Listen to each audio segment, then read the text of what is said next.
সোনাস কিচেনে সকলকে স্বাগত। চলে এসেছি আমি আজকে আবারও খাসির মাংস রেসিপি নিয়ে। তো মাংসগুলোকে ধুয়ে ভালো করে পরিষ্কার করে নিয়েছি। মাংসের যে চর্বিটা ছিল সেটাকে আমি আলাদা করে তুলে নিয়েছি। মাংসের মধ্যে দেবো এবার তেল, লবণ, হলুদ, কাঁচা জিরা, কাঁচা ধনে, শুকনো লঙ্কা, আদা, রসুন, পেঁয়াজ ও কাঁচা লঙ্কা বাটা দিয়ে সমস্ত মাংসটাকে ভালো করে মেখে নিলাম। মাংসের উপরে এবার আমি সেই চর্বিটাকে তুলে রেখেছিলাম সেটা আমি দিয়ে আবার আলতো হাতে মেখে তুলে নিলাম। কড়াইতে তেল গরম করে আলু কেটে রেখেছিলাম সেটাকে ভেজে তুলে নিলাম।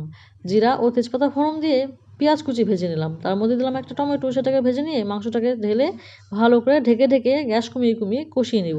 মাংসের থেকে জল ছাড়বে, সেই জলটা যতক্ষণ না শুকোবে ততক্ষণ আমাকে কষতেই হবে।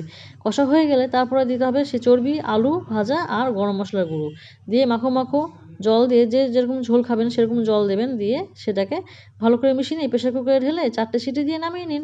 ব্যাস, খেতে খুব সুন্দর লাগে এইভাবে। অবশ্যই এভাবে করে খাবেন আর আমাকে জানাবেন কেমন লাগলো।